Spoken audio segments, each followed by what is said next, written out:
नमस्कार मेरे प्यारे बच्चों। Welcome back to TSPH digital guru. Myself professor Parimal Patel. और आज के सेशन में आपके साथ में टिप्स एंड ट्रिक्स के साथ हम लेकर के आ गए हैं अगला chapter, that is D&F block element. Questions JEE mains में जो पूछे गए थे, जो आपके लिए मैटर करने वाले हैं JEE मेंस के अगले अटेम्प्ट के लिए, उन्हें हम डिस्कस करने जा रहे हैं। और साथ ही में इस तरह के रिपीटेड कॉन्सेप्ट्स को किस तरह से मास्टर किया जाए, उसकी भी बात और चर्चा होने वाली है। तो अगर आप इस चैनल पे नए हैं तो जल्द से जल्द इसे सब्सक्राइब कर दीजिए और हमारे साथ आगे बने रहिए और क्वेश्चन सॉल्विंग करते जाइए। अगर क्वेश्चन आपको आता है तो पहले पॉज करो, सॉल्व कर लीजिए और उसके बाद आप थोड़ा सा स्किप करके आगे भी जा सकते हैं, so that you also save your very important time. So let's go along with me. पहला प्रश्न हमारे स्क्रीन पर जो JEE मेंस में पूछा गया था वो ये रहा। MnO4 2 minus in acidic medium will disproportionate to. बच्चों, ये सवाल पूछा गया है KMnO4 की मेथड ऑफ प्रिपरेशन में से। तो सबसे पहले KMnO4 की मेथड ऑफ प्रिपरेशन का एक क्विक रिकैप यहां पर आप ले लेते हैं। ऑलराइट, सबसे इंपॉर्टेंट ये होता है कि KMnO4 एक कमिनोफोर को बनाने की दो मेथोडोलॉजी होती है, इंडस्ट्रियल मेथड और लेबोरेटरी मेथड। इंडस्ट्रियल मेथड के लिए और पायरोल्यूसाइट यानी कि ब्राउन कलर MnO2 यूज किया जाता है, जबकि लेबोरेटरी में मैंगनस सॉल्ट यानी कि Mn2+ यूज किया जाता है। MnO2 को अल्कली के साथ एयर के प्रेजेंस में ऑक्सीडाइज किया जाता है, वो K2MnO4 बनता है ग्रीन कलर का, और फिर वो आगे फर्दर ऑक्सीडाइज होने पर कमिनोफोर देता है। जबकि लेबोरेटरी में पेरोक्सो डाइसल्फेट जैसे स्ट्रॉन्ग ऑक्सीडाइजिंग एजेंट Mn+2 को ऑक्सीडाइज करके Mn+7 में ले जाते हैं और ये बन गया कमिनोफोर। ऑलराइट, सो ये कमिनोफोर का मेथड ऑफ प्रिपरेशन हुआ। लेकिन मैं आपको डिटेल में भी एक बार बता देता हूं। इंडस्ट्रियल स्केल पे एज आई सेड, पायरोल्यूसाइड ओर को आप एयर के प्रेजेंस में, अल्कली के प्रेजेंस में हिट करते हैं, जिससे वो K2MnO4 बनता है। एयर है ना, ऑक्सीजन, वही इसको ऑक्सीडाइज कर देती है, K2MnO4 ग्रीन कलर। K2MnO4 का फिर आप इलेक्ट्रोलाइसिस करोगे तो भी KMnO4 मिलेगा। और अगर आप डिसप्रपोर्शनेशन एसिडिक मीडियम में करवाएंगे, यही देखो वेरी इंपॉर्टेंट है। MnO4 बोले तो क्या है ये है पोटेशियम मैंगनेट। इसका अगर आपने डिसप्रपोर्शनेशन एसिडिक मीडियम में करवाया, so that's gonna form KMnO4 plus MnO2। तो बच्चों, ये इंडस्ट्रियल मेथड है। ये दो ऑप्शन है, या तो ये करवाओ या तो ये करवाओ, ठीक है। और उसी प्रकार से अगर आप बात करते हैं लेबोरेटरी में, तो लेबोरेटरी के अंदर KMnO4 कैसे बनाया जाता है। सो Mn2+ को पेरोक्सी डाइसल्फेट के साथ में ट्रीट करना है, जिससे आपको MnO4 मिलेगा और सल्फेट मिलेगा। बच्चों ध्यान रहे, यहां पर मैंगनीज +2 से +7 में आया, तो ऑक्सीडेशन किसका हुआ? मैंगनीज का हुआ। बट रिडक्शन किसका हुआ? सल्फर का। न न न न न, सल्फर तो पहले भी +6 में, अभी भी +6 में, सल्फर का रिडक्शन नहीं हुआ। ऑक्सीजन जो पेरोक्सी लिंकेज वाला -1 वाला ऑक्सीजन है, वह -2 के अंदर चला जाता है, which makes the reduction possible here. Alright, मतलब ऑक्सीजन का रिडक्शन हो गया। सो रिडक्शन किसका? वो ऑक्सीजन का। बच्चों, इसकी रिडॉक्स बैलेंसिंग भी इंपॉर्टेंट है, वो आपको करनी है। ऑलराइट, सो इस पर्टिकुलर रिएक्शन को आप जरूर बैलेंस कीजिए। तो ये थे इसके मेथड ऑफ प्रिपरेशन। अभी मेथड ऑफ प्रिपरेशन के ऊपर 2 बार सवाल आए हैं, एक ही JEE मेंस 2026 में। Let's check. MnO4 in acidic medium disproportionates to, मतलब MnO4 -2 बोले तो बच्चों क्या होता है? This is nothing but your potassium manganate, green colour का होता है। बराबर है, पहले आपके पास में MnO2 हुआ करता था, फिर MnO2 MnO4 -2 बना। ध्यान रहे, यहाँ पर 3 अनपेड इलेक्ट्रॉन आते हैं, ऑक्सीडेशन स्टेट +4 होती है, यहाँ ऑक्सीडेशन स्टेट +6 होती है, एक अनपेड इलेक्ट्रॉन होता है। यह भी पैरामैग्नेटिक है, यह भी पैरामैग्नेटिक है, लेकिन पैरामैग्नेटिज्म घट गया, ठीक है। और जब MnO4 -2 का बन जाता है, MnO4 माइनस बोले तो permanganate, this is called as manganate, this is called as permanganate. इसको कराने के लिए आप एसिडिक मीडियम यूज करते हैं। तो 3 mole of KMnO4 2 minus, that is 3 mole manganate will give you 2 moles of 2 moles of permanganate and 1 mole of manganese oxide. Balancing के साथ आपको ये डिस्प्रपोर्शनेशन याद रहना चाहिए, क्योंकि ये एग्जाम में बार बार पूछा गया है। और मतलब बैलेंसिंग रटना नहीं है, आपको डिस्प्रपोर्शनेशन की बैलेंसिंग आती होगी तो आप उसको इस तरह से बैलेंस कर सकते हो। Alright, so in this particular question asked, जो हमें पूछा गया है वो डिस्प्रपोर्शनेशन के प्रोडक्ट है। सो ऑब्वियसली पर manganate and MnO2 should be the final answer for the given question. था ना बच्चों आसान? और आपको फट फट झटाफट मैं आपको इंपॉर्टेंट कॉन्सेप्ट भी इसके अंदर रिवाइज करवाते जाऊंगा। ऑलराइट, सो अंत तक बने रहना है, और आपके मित्रगण रहेंगे तो उनके साथ भी आप ये जरूर शेयर कर सकते हैं। धन्यवाद। आगे देखते हैं अगला प्रश्न। Given below are the some of the statement, हाँ मालूम है, अबाउट Mn2O7। बच्चों Mn2O7 very very important compound. चलिए आपको मैं Mn2O7 के इंपॉर्टेंट पॉइंटर्स बताता हूं, क्योंकि पिछले 3 से 4 साल से लगातार जेई के अंदर Mn2O7 के ऊपर प्रश्न पूछे जाते हैं। बच्चों Mn2O7 का ये पहले तो देख लीजिए स्ट्रक्चर है। इसके अंदर मैंगनीज अपने हाईएस्ट ऑक्सीडेशन स्टेट +7 में है। दोनों ही मैंगनीज sp3 हाइब्रिडाइजेशन यानी कि टेट्राहेड्रल शेप में जाएंगे, और वहां पर एक ब्रिज ऑक्सीजन यहां पर अवेलेबल है। अब ये कोवेलेंट कंपाउंड है, तो ऑब्वियसली मैंगनीज अगर कोवेलेंट कंपाउंड बना रहा है, कोवेलेंट कंपाउंड के बॉइलिंग पॉइंट बहुत कम होते हैं, and hence it makes an oily green oily liquid which is covalent in nature. Point number 3 था कि ये एसिडिक ऑक्साइड है। बच्चों मेटल ऑक्साइड्स अक्सर बेसिक होते हैं, बट CrO3 की तरह Mn2O7 भी एक एसिडिक मेटल ऑक्साइड है। ऑलराइट, इतने ज्यादा विड्रॉइंग ग्रुप होने की वजह से, I hope you know, electron withdrawing acidity increases. So withdrawing groups की वजह से इसकी एसिडिटी बढ़ जाती है। एंड अगर बात करें कंपाउंड ग्रीन ऑयल, ये हाईली अनस्टेबल है, ये फटाक से अपने बॉन्ड्स को तोड़ देता है। बोले तो it is a strong oxidising agent and hence it is explosive compound, it catches fire, बोले तो आग लगा देगा। Alright, so that's about the Mn2O7। Alright, और यही इंपॉर्टेंट 5 पॉइंट है। चलिए देखते हैं क्या इसके बेसिस पर हमारा एक क्वेश्चन बन पा रहा है क्या। पहला बात, manganese forms the oxide Mn2O7 in which manganese is in the highest oxidation state। Perfect, manganese अपने हाईएस्ट ऑक्सीडेशन स्टेट +7 में है यहाँ पर। अगला बोला है oxygen stabilises manganese in a higher oxidation state by forming multiple bond. बिल्कुल सही। इट्स इंपॉर्टेंट टू नोट कि fluorine is more powerful than oxygen, yet manganese का फ्लोरीन के साथ में हाईएस्ट कंपाउंड MnF4 बनता है, जबकि ऑक्सीजन के साथ इट कैन गो, मतलब यहां पर ऑक्सीडेशन स्टेट केवल +4 है, लेकिन ऑक्सीजन के साथ वो +7 तक गया। ऐसा क्यों? क्योंकि फ्लोरीन सिंगल बॉन्ड बनाता है, उसके पास में मल्टीपल बॉन्ड फॉर्मेशन की ताकत नहीं है। ऑक्सीजन मल्टीपल बॉन्ड फॉर्मेशन करता है, जिसके चलते वो Mn2O7 जैसे कंपाउंड बना पाता है। सो इनका ये कहना बिल्कुल उचित है कि ऑक्सीजन जो है वो स्टेबलाइज करता है due to multiple bond formation. बिल्कुल सही। Mn2O7 is an ionic oxide। गलत, it is covalent oxide and it is acidic oxide. तो सी स्टेटमेंट गलत हो गया। The structure of Mn2O7 consist of 1 bridge oxygen. इसमें एक ब्रिज ऑक्सीजन होता है। बिल्कुल सही, हमने अभी अभी स्ट्रक्चर देखा, तो इसके हिसाब से सी स्टेटमेंट गलत है, A B D सही है। पूछा क्या गया है? पूछा गया है अपने को करेक्ट स्टेटमेंट कौन सा है, तो definitely A B and D are correct, would be the final answer for the given question. I hope student this was very easy. पांचों महत्वपूर्ण पॉइंट है, नहीं याद है तो लिखते जाइएगा। ओके, अगला 2 स्टेटमेंट दिए है। पहला क्या है? The first ionization enthalpy of chromium is lower than that of manganese. अभी देखिए क्रोमियम की बात करें हम लोग, क्रोमियम की बात करें तो इसके पास में जो कॉन्फ़िगरेशन है, एटॉमिक साइज क्रोमियम का बड़ा है और मैंगनीज का छोटा है, because as you go along the period atomic size decreases, बराबर है। क्रोमियम की कॉन्फ़िगरेशन जो है वो है 4s1 3d5, जबकि मैंगनीज की कॉन्फ़िगरेशन क्या हो जाती है बच्चों? मैंगनीज की कॉन्फ़िगरेशन आपकी हो जाती है 4s2 3d5।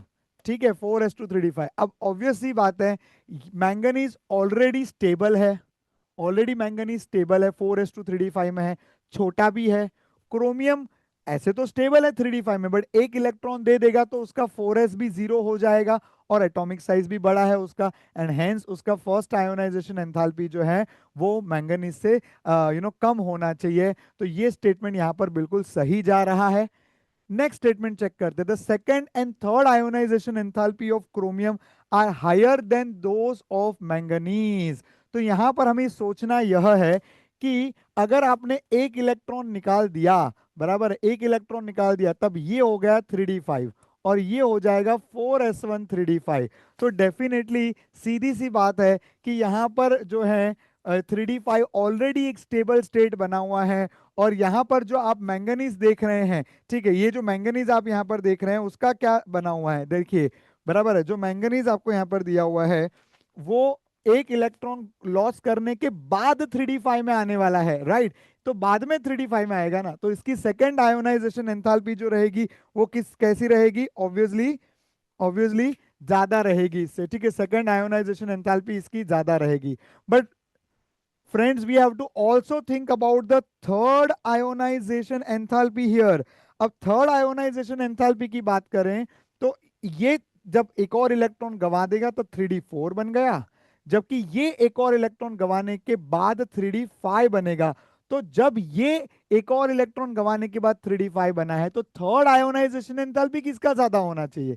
So definitely third ionization इसका ज्यादा होना चाहिए। Remember, stable the configuration, more will be the energy required to knock off the electron, बराबर है। तो इस हिसाब से आप देखोगे तो आपका ये स्टेटमेंट यहाँ पर गलत हो जाता है, बराबर है। So which makes statement 1 is true but statement 2 is false should be the final answer for the given question, बराबर है। I hope this is very much clear. आपको कॉन्फ़िगरेशन के बेस के ऊपर इसमें खेलना था, ठीक है, कॉन्फ़िगरेशन के बेस पर खेलोगे तो आपको समझ में आएगा। Remember always, exactly half filled, completely filled orbitals are very stable and it will require more energy to knock off the electron. Alright, चलिए तो देखते हैं अगला question. Among the following oxide of 3D element, the number of mixed oxide are। बच्चों, mixed oxide किसको कहते हैं? mixed oxide का मतलब होता है जिसमें दो अलग अलग ऑक्साइड इकट्ठा रहते हो। जैसे कि मैं आपको बताता हूं Fe2O3। Fe2O3 consist of FeO as well as sorry Fe3O4 consist of FeO and Fe2O3 दोनों, बराबर। ये दोनों जब कंबाइन हो जाते हैं तो ये आपका बन जाता है मिक्स्ड ऑक्साइड। प्यारे बच्चों, एनसीईआरटी के अंदर बड़ा प्यारा सा टेबल दिया है ऑक्साइड्स का, बराबर। उस ऑक्साइड के टेबल में उन्होंने स्टार मार्क करके दिए हैं कि इनमें से कौन से ऑक्साइड मिक्स्ड ऑक्साइड है। The same is applicable for Ti2O3। Ti2O3 is actually the mixture of TiO and TiO2, बराबर। टाइटेनियम के दो कॉमन ऑक्सीडेशन स्टेट का यहाँ पर कॉम्बिनेशन हुआ है which makes TiO and TiO2। और इसके अलावा अगर हम बात करें कोबाल्ट के ऑक्साइड के बारे में तो कोबाल्ट का भी COO एंड CO2O3, इस तरह से ये मिक्स्ड ऑक्साइड है। जबकि V2O4, V2O5, Cr2O3 ये मिक्स्ड ऑक्साइड्स नहीं है। ऑलराइट, सो दिस, इस तरह से अगर आप देखोगे तो यहाँ पर, अच्छा, Mn3O4 भी है ना, तो Mn3O4, क्या यह MnO और MnO2 का मिक्सचर बन सकता है क्या? ओके, तो दिस बिकम्स Mn3O4, यस, ये भी बन सकता है, बराबर, ये भी बन सकता है यहाँ पर मिक्सचर। सो इस तरह से अगर हम लोग देखेंगे तो यहाँ पर एक, दो, तीन और चार, चार पेयर यहाँ पर आ रही है जिनका क्या बोलते हैं, मिक्स्ड ऑक्साइड यहाँ पर नजर आ रहे हैं, बराबर है। Let me confirm with the Ti2O3। Ti2O3 mixed oxide संभवतः नहीं है, मैं एक बार फिर भी इसको कंफर्म कर लेता हूं।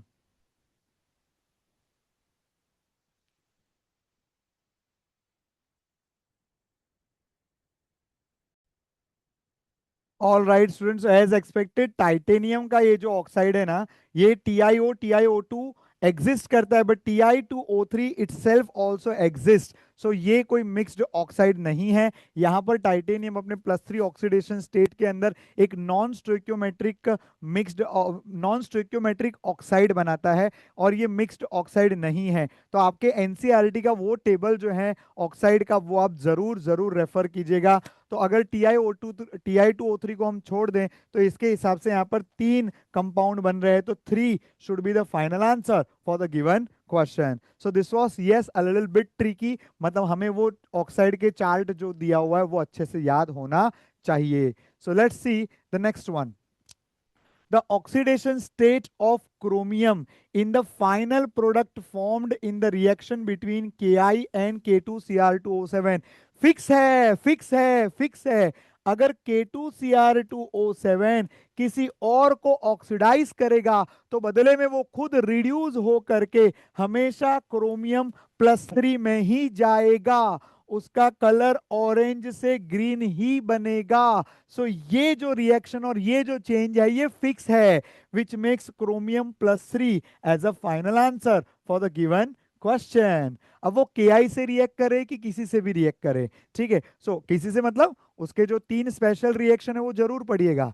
K2Cr2O7 को अगर आप क्लोराइड से रिएक्ट करवाते हो, मतलब NaCl या KCl से, तो आपका क्रोमाइल क्लोराइड टेस्ट हो जाएगा, जो मैंने सॉल्ट एनालिसिस के वीडियो में आपको पूरे लेक्चर में समझाया हुआ है, तो वो जरूर आप गो थ्रू कीजिएगा। अगर आपको सॉल्ट एनालिसिस नहीं आता तो सॉल्ट एनालिसिस के भी प्रश्न काफी ट्रेंडिंग है और पूछे जाते हैं, तो उसको जरूर कीजिएगा। तो K2Cr2O7 का NaCl के साथ का रिएक्शन और K2Cr2O7 का पेरोक्साइड के साथ का रिएक्शन बराबर थोड़ा सा अलग तरीके का है, तो ये दो रिएक्शन आप जरूर अच्छे से तैयार कीजिएगा।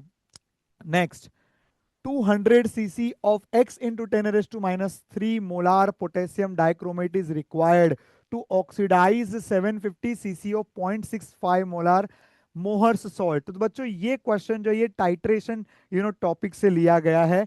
टाइट्रेशन के अंदर हमारा फंडा होता है C1V1 बराबर C2V2 divided by stoichiometry. So this is a shortcut formula to solve any titration based question. Alright, अभी आपको करना क्या है, यहाँ पर रिएक्शन किसके बीच में है, यहाँ पर रिएक्शन जो है वो dichromate that is Cr2O7-2 versus मोहर सॉल्ट। बच्चों मोहर सॉल्ट के अंदर फेरस सल्फेट होता है जो ऑक्सीडाइज होता है, ठीक है। अगर आप रिएक्शन की स्टोइक्योमेट्री की बात करें तो जो क्रोमियम है वो अपने +6 से +3 ऑक्सीडेशन स्टेट में जाता है और 2 क्रोमियम है, मतलब 6 इलेक्ट्रॉन का चेंज होता है। जबकि फेरस जो है वह फेरिक में जाता है तो +2 से +3 1 इलेक्ट्रॉन का चेंज होता है। तो बैलेंसिंग जब आप करोगे तो आपका आंसर कुछ ऐसा आता है, बैलेंसिंग करने पर आंसर ऐसा आता है कि 1 mole of potassium dichromate can oxidise 6 moles of ferrous sulphate. ये अंडरस्टैंडिंग आपको अभी मैंने समझाई, अभी से याद रखो। 1 मोल पोटेशियम डाइक्रोमेट बराबर बराबर 6 फेरस, ओके। 1 मोल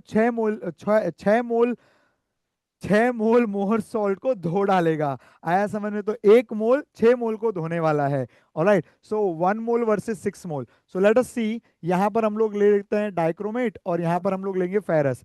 तो डाइक्रोमेट की कॉन्सेंट्रेशन क्या दे रखी है, X इंटू 10⁻⁻3। वॉल्यूम कितना दे रखा है, 200 सीसी, 200 क्यूबिक सेंटीमीटर। उसको लीटर में कन्वर्ट करने की जरूरत नहीं, क्योंकि दोनों साइड वॉल्यूम आप सीसी में पुट करोगे तो conversion factor will be taken care of, बराबर। अब मुझे बताओ कि डाइक्रोमेट की स्टोइक्योमेट्री क्या थी, 1, ओके। 1 मोल था ना, तो 1 उसकी स्टोइक्योमेट्री, तो divide by 1 is equal to concentration इसका कितना है मोहर सॉल्ट का, ये दिया है मेरे को 0.6 इंटू उसका वॉल्यूम कितना दे रखा है 750 सीसी, 750 बराबर है, डिवाइडेड बाय इसकी स्टोइक्योमेट्री कितनी है 6 है। ऑलराइट, सो ये 6 और ये 6 कट हो गया, 0.1 और ये कट हो गया, 75 उधर नीचे चला गया, बराबर है, sorry, x is equal to 75 divided by 200 और ये 10⁻⁻3, 10⁻⁻3 यहाँ से नीचे गया जो कि ऊपर 1000 हो जाएगा, ठीक है। सो ये हो जाएगा 200 5,000, बराबर है। अब 75 5 कितना हो जाएगा, 75 2 150, 150 300, 300 एंड 75, तो अपना x का आंसर क्या आएगा 360 375. तो 375 should be the final answer for the given question.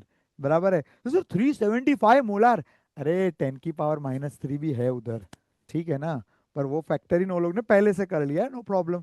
Alright, तो आशा करता हूँ कि ये आपको बहुत अच्छे से समझ में आया रहेगा। बच्चों इस तरह के ना आप टाइट्रेशन के और भी क्वेश्चन जरूर प्रैक्टिस कीजिएगा, बहुत इजी होता है। मैंने आपको शॉर्टकट फॉर्मूला दे दिया भाई अभी तो, C1 V1 बराबर C2 V2 divide by stoichiometry stoichiometry.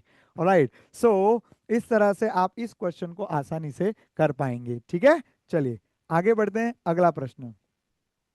X and Y are the number of electrons involved respectively in the oxidation of iodide to iodine and sulfide to sulfur by acidified potassium dichromate. The value of X and Y is, जैसा मैंने आपको अभी अभी सिखाया, fix है fix है fix है।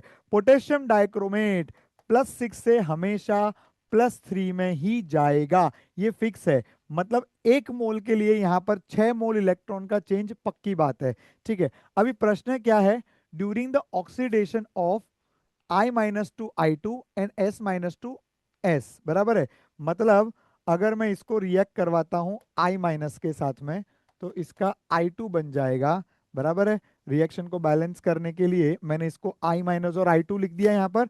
अब देखिए आयोडाइड -1 से 0 में गया, मतलब यहां पर 1 का चेंज हुआ है। -1 से 0 में गया है, 1 का चेंज हुआ है और 2 बार हुआ है, ठीक है ना। दो दो आयोडीन है, देखो I2 है ना इधर, तो 2 इलेक्ट्रॉन का चेंज हुआ है।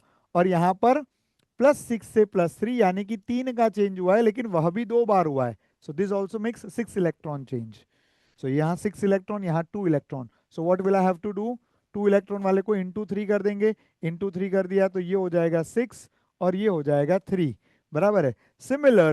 सिमिलरली अगर आप सल्फाइड का करोगे तो आपका आंसर आएगा 3 sulphide plus K2Cr2O7 will give me 2Cr plus 3 plus 3 sulfur. Now the main question is that कि X and Y are the number of electron involved during the oxidation of iodide to iodine, sulfide to sulfur by acidified K2Cr2O7. The value of X and Y is, तो कितने electron involve है, बराबर है। 6 का loss 6 का gain, मतलब यहाँ पर ये वाले में 6 इलेक्ट्रॉन इन्वॉल्व है और दूसरे वाले में देखोगे तो वहां पर भी 6 इलेक्ट्रॉन इन्वॉल्व है। तो कुल मिलाकर के 6 6 12, बोलू क्या दोबारा, बराबर। तो यहां पर कितने इलेक्ट्रॉन का चेंज हो गया, 12 इलेक्ट्रॉन का change. Make sense, alright. So this is the what you call a very simple one, I would say. DF block element का या बोलो रेडॉक्स रिएक्शन का बोलो, कॉन्सेप्ट बड़ा ही आसान है। इस तरह के बैलेंसिंग पे अक्सर प्रश्न आते रहते हैं, ठीक है, जो आपका कम से कम सॉल्विंग में समय लेंगे, है ना। तो जरूर प्रैक्टिस करें ऐसे questions. Next, X is an oxoanion of the lightest element of the group 7। बच्चों ग्रुप 7 कौन सा है, ग्रुप 7 कौन सा है, तो आप जानते हो स्कैंडियम जो है वो ग्रुप 3 से आपका डी ब्लॉक शुरू होता है। Scandium, titanium, vanadium, chromium, manganese, iron, cobalt, निकल, कॉपर, जिंक, बराबर है। 4 5 6 7 8, बराबर है। तो ग्रुप 7 किस कौन सा वाला ग्रुप है, मैंगनीज वाला ग्रुप है। और नीचे और भी एलिमेंट है, लेकिन अपने को हैवी एलिमेंट का नहीं पूछा है, लाइटेस्ट एलिमेंट यानी कि मैंगनीज के ऊपर ही प्रश्न पूछा है। अब क्या पूछा उन्होंने कि ये जो मैंगनीज है वो उसके +6 ऑक्सीडेशन स्टेट में अगर रहेगा, बराबर, तो उसका कलर क्या होगा, बराबर है। +6 ऑक्सीडेशन स्टेट, अभी आप देखिए मैंगनीज के कॉमन कंपाउंड MnO2, K2MnO4 और कमीनो 4, बराबर है। यहाँ मैंगनीज +4 में, यहाँ +6 में, यहाँ +7 में। हमें पूछा गया है कि भैया +6 वाले कंपाउंड में पोटेशियम के साथ का जो कंपाउंड है उसका कलर कौन सा है। तो हमने अभी अभी पढ़ा, ये ब्राउन है, ये ग्रीन है और ये पर्पल है, बराबर। BGP हमारे बायोलॉजी के ज्ञान प्रकाश सर, बराबर है। So brown, green and then purple. So this makes what you call green as a final answer for the given question. All right. So we go for the next one. I hope this was very easy. See, again the question was based on the KMNO4 preparation, तो उसको जरूर आप अच्छे से याद कर लीजिएगा, है ना। वैसे मैंने याद तो करवा दिया है आपको फिर भी। All right. Next. In this question it is asked, there are two statements, the number of pair from the following which ions are colored, बराबर है, in the aqueous solution is 3। मतलब इनका कहना है कि 3 पेयर ऐसी है जो कि कलर्ड है। पहला स्कैंडियम प्लस 3, बराबर है। अरे स्कैंडियम प्लस 3 के अंदर इसके पास अनपेड इलेक्ट्रॉन ही नहीं है। बच्चों कलर देखने के लिए अनपेड इलेक्ट्रॉन देखने होते हैं। कलर है मतलब अगर सॉरी इलेक्ट्रॉन है तो कलर है, बराबर। इलेक्ट्रॉन मतलब कौन से, अनपेड वाले। तो अनपेड इलेक्ट्रॉन है तो कलर है, अनपेड इल्ले कलर इल्ले। Same is for magnetism also, unpaired है तो मैग्नेटिज्म है, अनपेड इल्ले मैग्नेटिज्म इल्ले। Alright, so that's very simple concept. तो स्कैंडियम जो है जिसका कॉन्फ़िगरेशन ही S1D S2D1 है, बराबर। पहला ही तो एलिमेंट है ना डी ब्लॉक का, बराबर। तो D1 कॉन्फ़िगरेशन है और S के 2 इलेक्ट्रॉन तो रहेंगे ही। अब +3 मतलब ये भी गया ये भी गया, कुछ नहीं बचा, तो कहाँ से कलर होगा। तो ये वाली पेयर तो गई, ठीक है ना। हमने को पूरा पेयर बोला है जिसमें दोनों कलर्ड होने चाहिए, बोथ आयन आर कलर्ड, है ना। ऐसा भी प्रश्न पूछ सकता है जिसमें से कम एक कलर्ड हो, तो अपने को चौकन्ना रे करके मार्किंग करना है, समझा ना। Next, manganese +2 Cr+2। Definitely manganese +2 में 5 अनपेड इलेक्ट्रॉन होते हैं, हालांकि फिर भी वो वेरी लाइट पिंक कलर या कलरलेस माना जाता है, पर आप एक्वस मीडियम के अंदर उसका पिंक कलर दिया हुआ है एनसीईआरटी के टेबल के अंदर, ठीक है। फिर क्रोमियम +2 उसके पास भी अनपेड है, तो ये तो कलर डेफिनेटली होगा, तो ये वाली पेयर पास हो गई, पप्पू पास हो गया। अगला देखते हैं, कॉपर +2 एंड जिंक +2। जिंक +2, अरे नहीं नहीं, जिंक जो है उसका कॉन्फ़िगरेशन तो है S2D10, S2 गया तो D10 जो है, और ऑफ कोर्स इलेक्ट्रॉन पहले S2 से जाएगा, हाँ, because that is the outermost shell. तो जिंक जो है वो कलरलेस है यहाँ पर, तो इसकी वजह से ये जोड़ी बाहर हो गई। फिर आता है निकल +2 एंड टाइटेनियम +4। टाइटेनियम +4 ये जोड़ी भी गई, क्योंकि टाइटेनियम का कॉन्फ़िगरेशन है S2D2, दूसरा ही एलिमेंट है ना, बराबर जी। इजी है पहले चेक कर लेने का। तो S2D2, S2 भी गया D2 भी गया, तो बचा क्या, कुछ नहीं बचा। करके ये भी कलरलेस है। अगर ये भी कलरलेस है तो डेफिनेटली डेफिनेटली इसके अंदर क्या बोलते हैं, कलर आने वाला नहीं है। और तो ये वाला स्टेटमेंट जो है आपका, ये वाला स्टेटमेंट जो है ये गलत हो गया। ओके, स्टेटमेंट 1 गलत हो गया। स्टेटमेंट 2 क्या बोलता है, चेक करते हैं। स्टेटमेंट 2 कह रहा है the thorium +4 is a strongest reducing agent. अरे पहले ही गलत, अमोंग छोड़ो। हाँ, हमको तो नहीं समझा ऐसा। अरे हमको नहीं समझ, मैं समझाता हूँ, रुक रे बाबा। अरे थोरियम कौन से ग्रुप का मेंबर है, सर तो एफ ब्लॉक का, ग्रुप 3 का मेंबर है, एफ ब्लॉक का है। अरे जानते हो ना, इतना तो जानते हो, थोरियम। अरे थोरियम, अरे अरे यस और नो, बराबर है। तो thorium, protactinium, uranium, neptunium, plutonium, americium, curium, berkelium, californium, einsteinium, fermium, mendelevium, nobelium, and lawrencium. These are the F block elements, बराबर है। 5F सीरीज के एलिमेंट है आपके। तो 5F सीरीज के ये एलिमेंट में जो थोरियम है, बराबर है, वो तो ग्रुप 3 का मेंबर है। याद रहे, हर एलिमेंट, एफ ब्लॉक के हर एलिमेंट +3 ऑक्सीडेशन स्टेट में आना चाहते हैं। मतलब थोरियम भी अगर वो +4 में है, जैसा कि थोरियम ऑक्साइड में होता है, तो वो कोशिश करेगा कि वो +4 से खुद कहां पर आ जाए, +3 में आ जावे। अगर कोई +4 से +3 में हो रहा है, मतलब अगर खुद रिड्यूस हो रहा है, तो भैया सामने वाले को वो ऑक्सीडाइज करेगा ना, तो वो तो ऑक्सीडाइजिंग एजेंट हो गया। तो अमोंग की बात छोड़ो, थोरियम जो है वो ऑक्सीडाइजिंग एजेंट ही नहीं है, सॉरी रिड्यूसिंग एजेंट ही नहीं है, वो ऑक्सीडाइजिंग एजेंट है। इधर क्या बोला है, देखो, रिड्यूसिंग एजेंट। गलत है, गलत है, तू जो कह रहा जानी, ऑलरेडी ये गलत कह रहे हैं, बराबर है। बट आगे की भी मैं आपको बात बता देता हूँ इसके अंदर। ये जो आपका ये जो आपका थोरियम, इसके अलावा सीरियम जो है, ओके, सीरियम जो है ये भी बड़ा इंटरेस्टिंग बंदा है। सीरियम +4 में से +3 में जाना चाहता है, डिस्पाइट कि सीरियम +4 का नोबेल गैस के जैसा कॉन्फ़िगरेशन है, फिर भी वो बावड़ा जो है +4 से +3 में आना चाहता है और ऑक्सीडाइजिंग एजेंट है। प्रैक्टिकल केमिस्ट्री में इसको कहाँ यूज करते हैं, याद करो, सेरिक अमोनियम नाइट्रेट टेस्ट। बच्चों ceric ammonium nitrate test is given by the alcohols, और वहां पर वो +4 से खुद रिड्यूस होकर के +3 में आता है और वो अल्कोहल को बदले में ऑक्सीडाइज करता है। तो cerium +4 is an oxidising agent. Gadolinium +3 वो तो बहुत स्टेबल बंदा है, बराबर, उसका कॉन्फ़िगरेशन एकदम ही स्टेबल है, वो कुछ नहीं करेगा। बात अगर यूरोपियम +2 की है तो यूरोपियम भी +2 से कहाँ पर जाना चाहेगा, +3 में जाना चाहेगा, क्योंकि +3 उनका कॉमन ऑक्सीडेशन स्टेट है। तो यूरोपियम जो +2 से +3 में जा रहा है, मतलब खुद ऑक्सीडाइज हो रहा है, वो सामने वाले को रिड्यूस करेगा। मतलब यहां पर यूरोपियम +2 जो था वह रिड्यूसिंग एजेंट होता था, एंड हेंस ये वाला स्टेटमेंट भी गलत है, which makes both statement 1 and 2 are false, will be the final answer for the given question. बराबर है। I hope this was very much helpful and you have understood many good concept through this question. Okay, चलिए आगे बढ़ते हैं अगले प्रश्न पे। Which of the following statement about manganate and permanganate ion are correct? Okay, चलिए तो let me explain you first. Manganate and पर मैंगनेट, इनके हम लोग स्ट्रक्चर के साथ ही मैं आपको पूरा बता देता हूं। अगर मैं बात करूं मैंगनेट के बारे में,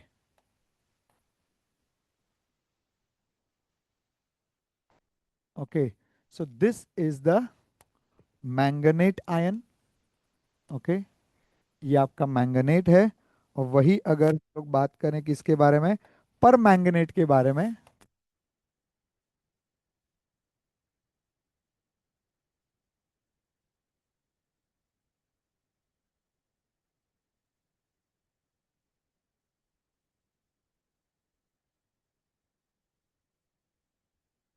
आप भी इसके बारे में अगर आपने पढ़ा रहेगा तो उसका कुछ भी नोट मेकिंग वगैरह करिए। मैं आपको फट फट झटपट फटाफट आपके लिए लिख करके बता देता हूँ, और उसके सारे ही इंपॉर्टेंट पॉइंटर आपको एक साथ बता देता हूँ, सो दैट आपको समझ में आए कि इसको कैसे आपको याद करना है।